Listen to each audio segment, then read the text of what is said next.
ದೇವರಿಗೆ ಸ್ತೋತ್ರವಾಗಿರಲಿ.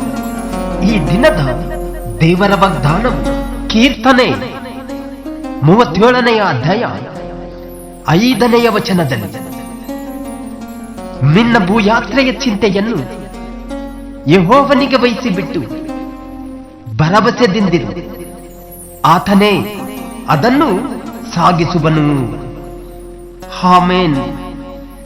ಹೌದು ಪ್ರಿಯ ದೇವ ಜನರೇ, ನಾವು ಜೀವಿಸುವ ಈ ಲೋಕದೊಳಗೆ ಬಹಳ ಸಂಕಟ ಉಂಟು.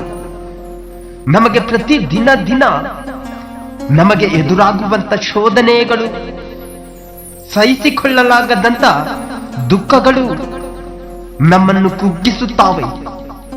ಆದರೆ ಈ ದಿನವು ದೇವರು ಹೇಳುವುದೇನೆಂದರೆ, ನಿನ್ನ ಭೂಯಾತ್ರೆಯ ಚಿಂತೆಯನ್ನು ನನಗೆ ವಹಿಸಿಬಿಟ್ಟು ನೀನು ಭರವಸೆದಿಂದಿರು, ನಾನೇ ಅದನ್ನೆಲ್ಲ ಸಾಗಿಸುವನು ಎಂದು. ಆಮೆನ್. ಹೌದು ಪ್ರಿಯ ದೇವ ಜನರೇ, ನೀವು ಯಾವ ಸಂಬಂಧವಾಗಿಯೂ ಚಿಂತೆ ಮಾಡದೆ ಸರ್ವ ವಿಷಯದಲ್ಲಿ ದೇವರ ಮುಂದೆ ಕೃತಜ್ಞತಾ ಸ್ತುತಿಯನ್ನು, ಪ್ರಾರ್ಥನೆ, ವಿಜ್ಞಾಪನೆಗಳನ್ನು ಮಾಡುತ್ತಾ ನಿಮಗೆ ಬೇಕಾದದ್ದನ್ನು ತಿಳಿಪಡಿಸಿರಿ. ಆಗ ಆತನು ನೀವು ತಿಳಿಪಡಿಸಿರುವಂತದ್ದನ್ನೆಲ್ಲ ಕೊಡುವವನಾಗಿದ್ದಾನೆ. ಆಮೆನ್. ಪ್ರಿಯ ಸಹೋದರರೇ, ನಿಮ್ಮ ಚಿಂತೆಯನ್ನೆಲ್ಲ ಆತನ ಮೇಲೆ ಹಾಕಿರಿ. ಆತನು ನಿಮಗೋಸ್ಕರ ಚಿಂತಿಸುತ್ತಾನೆ.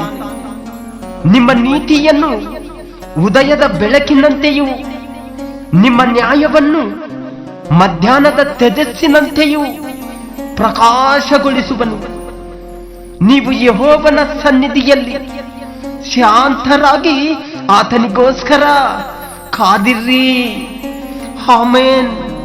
ಪ್ರಿಯ ಸಹೋದರರೇ, ನೀವು ಯಾವುದನ್ನು ಸಂಕಲ್ಪಿಸಿಕೊಳ್ಳುವಿರೋ ಅದು ನಿಮ್ಮಲ್ಲಿ ನೆರವೇರುವುದು. ಆತನ ಬೆಳಕು ನಿಮ್ಮ ಮಾರ್ಗಗಳಲ್ಲಿ ಪ್ರಕಾಶಿಸುವುದು. ನೀವು ಸ್ವಲ್ಪವೂ ಭಯಪಡದೆ ಮುಂದಕ್ಕೆ ನಡೆಯಿರಿ, ಏಕೆಂದರೆ ಆತನ ದೀಪವು ನಿಮ್ಮ ತಲೆಯ ಮೇಲೆ ಪ್ರಕಾಶಿಸುತ್ತದೆ. ಆಮೆನ್. ಇನ್ಯಾರನ್ನು ಬಯಸಲಿ ದೇವಾ ಈ ಲೋಕಯಾತ್ರೆಯಲ್ಲಿ, ಇನ್ಯಾರನ್ನು ಬಯಸಲಿ ದೇವಾ ಈ ಲೋಕಯಾತ್ರೆಯಲ್ಲಿ.